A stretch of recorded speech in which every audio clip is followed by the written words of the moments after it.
Hello students, एड्यूमन channel पर आप सबका बहुत बहुत स्वागत है। आज के इस सेशन के अंदर हम होम साइंस के पीवाईक्यू के बारे में पढ़ेंगे। यानी कि जो भी पेपर हुए हैं, जो भी एग्ज़ाम हुए हैं होम साइंस से रिलेटेड, उनमें कौन कौन से क्वेश्चंस आए हुए हैं, जो इम्पोर्टेंट क्वेश्चंस है उनकी ये सीरीज़ है।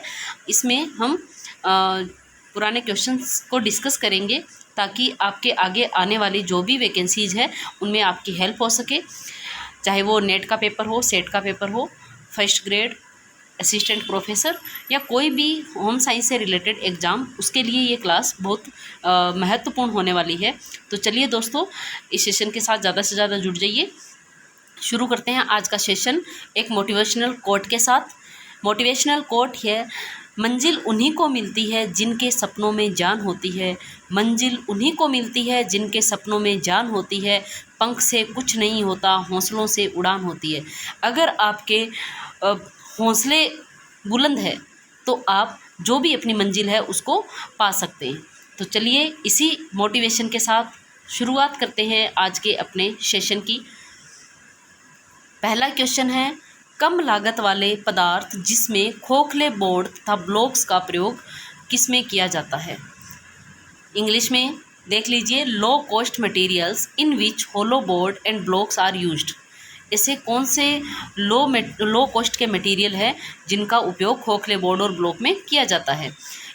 इसके ऑप्शंस है रूफ, फाउंडेशन, इंटरनल वॉल और फ्लोर। आपको इसका करेक्ट आंसर बताना है। इसका करेक्ट आंसर होगा ऑप्शन सी, इंटरनल वॉल, आंतरिक दीवार। हम ये कह सकते हैं कि आंतरिक दीवार के अंदर जो कम लागत वाले पदार्थ होते हैं जिनमें खोखले बोर्ड और ब्लॉक होते हैं उनका प्रयोग किया जाता है। ये इसका करेक्ट आंसर है। क्वेश्चन सेकंड है, ब्लांचिंग फल संरक्षण की एक विधि है जिसमें खाद्य पदार्थों से सूक्ष्म जीवियों को निकालना, खाद्य पदार्थों में उपस्थित सूक्ष्म जीवियों को मारना, खाद्य के एंजाइम को एक्रियाशील बनाना, रासायनिक क्रिया को दरी करना। इंग्लिश में देख लेते हैं, blanching is a method of fruit preservation in which. Fruit preservation के दौरान ब्लांचिंग क्या है। यानी कि जब हम फ्रूट्स की बात करते हैं, वेजिटेबल्स की बात करते हैं तो एक मेथड अपनाते हैं ब्लांचिंग। तो सबसे पहले तो ये है कि ब्लांचिंग होता क्या है। ब्लांचिंग एक तरह का मेथड होता है जिससे अपने जो फ्रूट्स और वेजिटेबल्स है उनको प्रिजर्व किया जाता है। इसमें जो बॉइलिंग वाटर है उसके अंदर जो भी फ्रूट और वेजिटेबल है उनको बहुत ही कम समय के लिए डाला जाता है और फिर उनको निकाल करके तुरंत उनको ठंडा कर लिया जाता है। तो इस तरह करने से क्या होता है, इसके ऑप्शन देखो, removal of microorganism from foods, killing microorganisms present in food items, making enzymes of food inactive, to slow down a chemical reaction.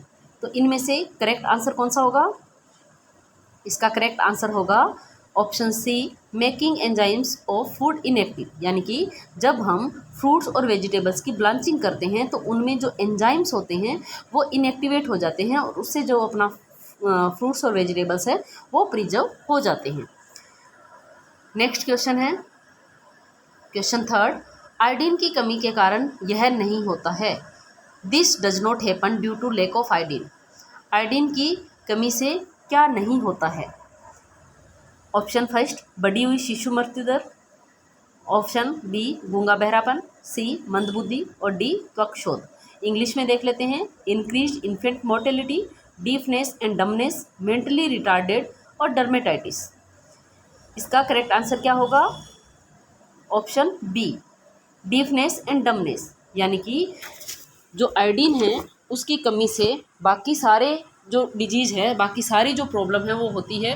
इससे मोर्टेलिटी रेट जो है इन्फेंट की वो बढ़ जाती है, मेंटली रिटार्डेड हो जाता है बच्चा, डर्मेटाइटिस हो जाता है। लेकिन जो डीफनेस और डमनेस है वो इसकी वजह से नहीं होती है। फिर नेक्स्ट करेक्ट ऑप्शन इसका बी है। नेक्स्ट क्वेश्चन 4, अधिक प्रोटीन युक्त भोजन इस बीमारी में दिया जाता है। हम ज़्यादा प्रोटीन वाला जो भोजन है वो कौन सी बीमारी में देते हैं। इसके ऑप्शन है यक्ष्मा, मधुमेह, पीलिया, ऑस्टियोपोरोसिस। इंग्लिश में देखते हैं, food rich in protein is given in this disease, tuberculosis, diabetes, jaundice और ऑस्टियोपोरोसिस। इनमें से कौन सी ऐसी डिजीज है जिसके अंदर हम हाई प्रोटीन डाइट देते हैं? इसका करेक्ट आंसर होगा ट्यूबरक्यूलोसिस, क्योंकि जो ट्यूबरक्यूलोसिस होता है उसके दौरान जो पेशेंट है उसमें हल्का फीवर रहता है, इसलिए उसके जो टिश्यूज़ है वो ज़्यादा डैमेज होते हैं, इसलिए जो टिश्यूज़ है उनकी रिपेयरिंग के लिए उसको हाई प्रोटीन युक्त डाइट की ज़रूरत होती है। नेक्स्ट है क्वेश्चन 5। कोलेस्ट्रॉल तथा पित्तवर्णक या कैल्शियम कार्बोनेट या कैल्शियम फॉस्फेट से मुख्यतः गोलस्टोन बनते हैं। गोलस्टोन बनने की बढ़ी दर खाने के समय में लंबे अंतराल, रात के व्रत से संबंधित है, क्योंकि व्रत के समय संतुष्ट पित्त के पित्ताशय में पहुंचने का अवसर बढ़ जाता है। इसका ऑप्शन है फर्स्ट ए सही है, आर गलत है। सेकंड है दोनों ए और आर सही है, परंतु केवल आर ही ए का कारण नहीं है। थर्ड है ए गलत है, आर सही है। और फोर्थ है ए और आर दोनों गलत है। तो इसका करेक्ट आंसर है बी, दोनों ए और आर सही है, परंतु आर ए का कारण सही नहीं है। यानी कि जो हमारे स्टेटमेंट है वो तो दोनों ही सही है, लेकिन आर इसकी व्याख्या नहीं करता है। नेक्स्ट है क्वेश्चन 6। क्रूड फाइबर के आकलन के लिए यह सही क्रम है। ये क्वेश्चन बहुत बार एग्जाम में रिपीट होता है कि जो हमारे क्रूड फाइबर है उसका आकलन करने के लिए कौन सा सही क्रम है। ऑप्शन ए है रेशे का सुखाना व वजन करना, बी है पीसे हुए नमूने से वसा निकालना और वजन करना, सी है 1.25% NaOH से पचाना, और डी है 1.25% H2SO4 से पचाना व छानना। तो इसको हमें सही क्रम में लगाना है। तो इसका करेक्ट ऑप्शन होगा ऑप्शन डी। सबसे पहले आएगा पिसे हुए नमूने में वसा निकालना और वजन करना। सबसे पहले हमारे पास जो भी फूड का सैंपल है उसे हमें क्या करना है, हमें उससे फैट निकालना है और उसका वजन करना है। उसके बाद में हम उसको 1.25% H2SO4 से पचाएंगे और उसको छानेंगे। उसके बाद में हम 1.25% NaOH से पचाएंगे और उसके बाद में लास्ट में रेशे को सुखाना और उसका वजन करना। ये इसका करेक्ट सीक्वेंस है। इंग्लिश वाले जो विद्यार्थी है वो यहाँ पर देख सकते हैं, this is the correct sequence for estimating crude fibre. इसका ऑप्शन है first drying and weighing the fibre, removing and weighing fat from ground sample, digestion with 1.25% NaOH, digestion and filtration with 1.25% H2SO4। तो इसका right option है option D. सबसे पहले option B आएगा removing and weighing fat from ground sample, फिर option D digestion and filtration with 1.25% H2SO4, C digestion with 1.25% NaOH, और option A drawing and weighing the fibre. इस तरह का इसका सीक्वेंस रहेगा। नेक्स्ट क्वेश्चन है क्वेश्चन 7। एक शिशु को सप्लीमेंट्री भोजन देने की शुरुआत करने की सही आयु है 3 महीने, 6 महीने, 9 महीने और 12 महीने। The right age of start giving supplementary food to an infant is 3 month, 6 month, 9 month and 12 month. बहुत ही सिंपल सा क्वेश्चन है, लेकिन ये पुराने पेपर में पूछा हुआ है और इम्पोर्टेंट भी है। तो इसका करेक्ट ऑप्शन होगा ऑप्शन बी, यानी कि 6 मंथ का जो इन्फेंट होता है उसको हम सप्लीमेंट्री भोजन देने की शुरुआत करते हैं। नेक्स्ट है क्वेश्चन 8। मोंटेसरी प्रणाली में इस पर जोर दिया जाता है। हम लोग पढ़ते हैं मोंटेसरी प्रणाली, फ्रोबेल प्रणाली। तो इसके अंदर मोंटेसरी प्रणाली जो है उसमें किस चीज़ पर जोर दिया जाता है, इसके ऑप्शन देख लीजिए। इसके ऑप्शन फर्स्ट है भाषा सीखना, ऑप्शन सेकंड है सामूहिक पारस्परिक क्रिया, ऑप्शन थर्ड है संवेगी अनुभव, और फोर्थ है बौद्धिक प्रोत्साहन। अब इसका करेक्ट ऑप्शन क्या होगा, 1, 2 और 3, 4 सही है, 2, 3 और 4 सही है, 3 और 4 सही है, और सभी चारों सही है। तो इसका करेक्ट ऑप्शन होगा ऑप्शन बी, 2, 3 और 4 सही है। यानी कि मोंटेसरी प्रणाली जो है उसमें हम जोर देते हैं सामूहिक पारस्परिक क्रिया की, यानी कि आपस में मिलकर के क्रिया करना, संवेगी अनुभव की, और बौद्धिक प्रोत्साहन की। इंग्लिश वाले जो स्टूडेंट्स हैं उनके लिए in the Montessori system it is emphasised language learning, group interaction, sensory experience और इंटेलेक्चुअल स्टिमुलेशन। तो इसका करेक्ट ऑप्शन हो जाएगा ग्रुप इंटरेक्शन, सेंसरी एक्सपीरियंस और इंटेलेक्चुअल स्टिमुलेशन। नेक्स्ट है माँ बाप का बच्चों के पालन करने के तरीके में अभिभावकों के नियंत्रण दिखाने का तरीका है। ऑप्शन ए सत्तावादी प्रणाली, ऑप्शन बी प्राधिकारपूर्ण प्रणाली, ऑप्शन सी अनुष्पाक प्रणाली और ऑप्शन डी उपेक्षित प्रणाली। इसका करेक्ट आंसर क्या होगा? ऑप्शन बी प्राधिकारपूर्ण प्रणाली। इंग्लिश में देख लेते हैं इसको। The way parents show control in way the raise their children is authoritarian system, authoritative system, ये यहाँ पर थोड़ा शायद मिसप्रिंट हो गया है, और डी है नेग्लेक्टेड सिस्टम। तो इसका करेक्ट ऑप्शन होगा ऑथोरिटेटिव सिस्टम, यानी कि इस तरीके के अंदर जो माँ बाप है वो एक तरह से बच्चों पर बहुत ज़्यादा कंट्रोल रखते हैं। नेक्स्ट है, किसने कहा है कि बच्चा एक साफ स्लेट की तरह पैदा होता है? Option A Froebel, B Rousseau, C Pestalozzi और डी है जॉन लॉक। ये क्वेश्चन भी काफ़ी इंपॉर्टेंट है और कई बार एग्जाम में पूछा जाता है। इसका करेक्ट ऑप्शन होगा option D John Locke. John Locke ने ये डेफिनेशन दी थी कि जब बच्चा पैदा होता है तो वो एक खाली स्लेट की तरह होता है। नेक्स्ट है, बच्चे खेल कूद इस क्रम में सीखते हैं। ऑप्शन ए अकेले खेलना, सहकारी खेलना, समानांतर खेलना, बी अकेले खेलना, समानांतर खेलना, सहकारी खेलना, ऑप्शन सी समानांतर खेलना, अकेले खेलना, सहकारी खेलना, ऑप्शन डी सहकारी खेलना, समानांतर खेलना और अकेले खेलना। इंग्लिश में children learn sports in this order. पहला है प्लेइंग अलोन, कोऑपरेटिव प्लेइंग और पैरेलल प्लेइंग। ऑप्शन बी है playing alone, parallel playing, cooperative playing. Option C parallel play, solo play और कोऑपरेटिव प्ले।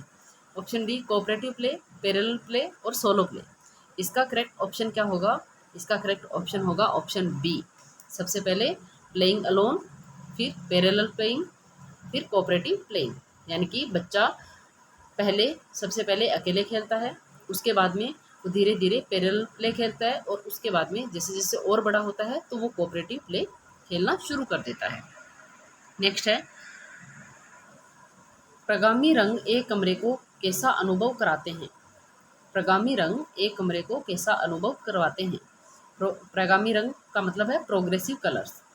ऑप्शन ए विशाल, B छोटा, C बड़ा और D कोई अंतर नहीं। इसमें इंग्लिश में देखते हैं, how do progressive colours make a room feel? A विशाल, बी स्मॉल, सी बिग और डी मेक्स नो डिफरेंस। इसका करेक्ट आंसर होगा ऑप्शन सी बड़ा, यानी कि प्रगामी रंग एक कमरे को बड़ा अनुभव कराते हैं। नेक्स्ट है, स्वच्छ हवा कमरे में प्रवेश करती है। ऑप्शन ए रोशनदान, बी नीची खिड़कियों से, सी खिड़कियों तथा रोशनदान से और डी केवल कूलर से। Clean air enters the room, skylight through low windows, through window and skylight और only from cooler. Correct option क्या होगा इसका? ऑप्शन सी खिड़कियों तथा रोशनदान से, यानी कि जो स्वच्छ हवा है वो हमारे कमरे में खिड़कियों से और रोशनदान से प्रवेश करती है। नेक्स्ट है, बजट बनाने के लिए निम्नलिखित को क्रमवार दें।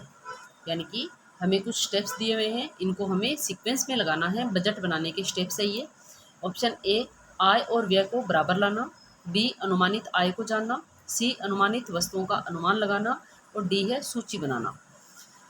इसके ऑप्शंस दिए हुए हैं हमें।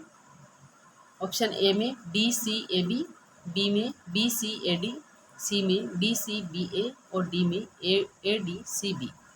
करेक्ट ऑप्शन क्या होगा इसका? करेक्ट ऑप्शन होगा इसका ऑप्शन बी। सबसे पहले अनुमानित आय को जानना। सबसे पहले हमें ये पता होना चाहिए कि हमारी इनकम कितनी है। उसके बाद में अनुमानित वस्तुओं का अनुमान लगाना, जो भी वस्तुएं हैं उनका हम अनुमान लगाएंगे। फिर आय और व्यय को बराबर लाना और डी हम सूची बनाएंगे। नेक्स्ट है क्वेश्चन 15, सूक्ष्मदर्शी से ऊन का तंतु दिखता है। ऊन का जो फाइबर होता है वो हमें माइक्रोस्कोप से देखने पर किस तरह का दिखाई देता है? ऑप्शन ए आसंदी, बी है रेखित, सी है शल्क, डी है गुंथा हुआ। इंग्लिश में देख लो, wool fibre is visible through a microscope. First है नोड, बी है लीनियर, सी है शल्क और डी है ब्रेडेड। इसका करेक्ट ऑप्शन होगा शल्क। ऑप्शन सी इसका करेक्ट आंसर है। नेक्स्ट है, सतह डिजाइन के अंतर्गत छपाई आती है। कथन है ये, कारण है कपड़े पर सब जगह रंग लगाना छपाई है। इसका पहला ऑप्शन है ए और आर दोनों सही है। सेकंड ऑप्शन है इसका ए सही है और आर गलत है। सी है ए और आर दोनों गलत है। और डी है ए गलत है और आर सही है। इसमें ऑप्शन सी करेक्ट है, ए और आर दोनों गलत है। सॉरी, इसका ऑप्शन करेक्ट है बी, ए सही है और आर गलत है। ऑप्शन बी इसका करेक्ट आंसर है। Printing comes under surface design. Printing जो है वो एक तरह का सरफेस डिजाइन है। Printing is applying colour all over the fabric. Printing के दौरान हम कपड़े पर पूरी तरह से रंग नहीं करते हैं, उसके लिए हम डाई यूज़ करते हैं। प्रिंटिंग में हम कपड़े पर जो हमारे डिजाइंस होते हैं उन डिजाइंस को ही फिल करते हैं कलर के द्वारा। तो इसका करेक्ट ऑप्शन होगा ए इज करेक्ट और आर इज रॉन्ग। नेक्स्ट है क्वेश्चन 17, किसी भी विस्तार शिक्षा कार्यक्रम में मूल्यांकन प्रक्रिया निम्न में से किस पर केंद्रित है? ऑप्शन ए आगे जाने वाले तत्वों व अवस्थाओं पर। बी कार्यक्रम के उत्पादनों पर। सी सुनियोजित कार्यक्रम में प्रबंध कुशलता। और डी है उपयुक्त सभी। The evaluation process in any extension education programme focus on which of the following? On the elements and stages going forward, on the output of the programme, management efficiently in a well plan programme और all of the above. Correct answer होगा इसका all of the above. यानी भी कोई भी शिक्षा विस्तार शिक्षा का कार्यक्रम है उसके मूल्यांकन के टाइम हम कौन कौन सी चीज़ों पर अपना ध्यान केंद्रित करते हैं, ये तीनों ही ऑप्शन इसमें करेक्ट हो जाएंगे। आगे जाने वाले तत्वों और अवस्थाओं पर, कार्यक्रम के उत्पादनों पर और सुनियोजित कार्यक्रम में प्रबंध कुशलता पर। नेक्स्ट क्वेश्चन है क्वेश्चन 18, कार्यक्रम की मॉनिटरिंग निम्न पदों पर केंद्रित है। ऑप्शन ए कार्यक्रम तैयार करना। बी कार्यक्रम कार्यान्वित करना। सी कार्यक्रम पर काबू व दिशा देना। और डी उपयुक्त में से कोई नहीं। Monitoring of the program focus on following position: preparing the program, implementing the program, to control and direct the program और नन ऑफ द अबव। हम जब भी कोई प्रोग्राम प्लानिंग पढ़ते हैं तो उसके हम स्टेप्स देखते हैं। स्टेप्स के अंदर सबसे पहले हमारा आता है प्लानिंग, ऑर्गेनाइजिंग, उसके बाद में इम्प्लीमेंटेशन, मॉनिटरिंग। तो जो मॉनिटरिंग है स्टेप, उस दौरान हम क्या देखते हैं, किन चीज़ों का हम ध्यान रखते हैं? तो इसका ऑप्शन करेक्ट होगा सी, कार्यक्रम पर काबू व दिशा देना, to control and direct the program. यानी कि मॉनिटरिंग हम क्यों करते हैं कि जो कार्यक्रम जो हमने प्लानिंग करी है और वो प्रोग्राम हमारा चल रहा है, तो उस प्रोग्राम में जिस तरह की हमने प्लानिंग करी है क्या वो प्रोग्राम उसके अकॉर्डिंग चल रहा है क्या, तो उसको देखने के लिए हम क्या करते हैं, मॉनिटरिंग करते हैं। नेक्स्ट क्वेश्चन है, संचार प्रक्रिया में कौन रुकावटें पैदा कर सकता है? इसमें पहला है विचार विमर्श, दूसरा है प्रेक्षक, तीसरा है प्राप्तकर्ता और चौथा है उपयुक्त सभी। Who can create obstacles in communication process? Communication process के दौरान कौन रुकावट पैदा कर सकता है? इसके ऑप्शन हैं डिस्कशन, ऑब्जर्वर, रेसिपिएंट और ऑल ऑफ द अबव। तो इसका करेक्ट आंसर होगा ऑल ऑफ द अबव। यानी कि संचार प्रक्रिया में विचार विमर्श, प्रेक्षक और प्राप्तकर्ता तीनों ही रुकावट पैदा कर सकते हैं। नेक्स्ट और लास्ट क्वेश्चन है, चुकंदर में रंग द्रव्य पाया जाता है। Colouring substance is found in beetroot. Beetroot में कौन सा कलरिंग सब्सटेंस पाया जाता है? लाइकोपिन, बीटा कैरोटीन, वाइटेलिन और एंथोसाइनिन। इसका करेक्ट आंसर होगा एंथोसाइनिन। ये थे आज की क्लास के क्वेश्चन। आज की क्लास में इतने ही। नेक्स्ट क्वेश्चन के लिए नेक्स्ट क्लास में मिलते हैं। तब तक के लिए थैंक यू।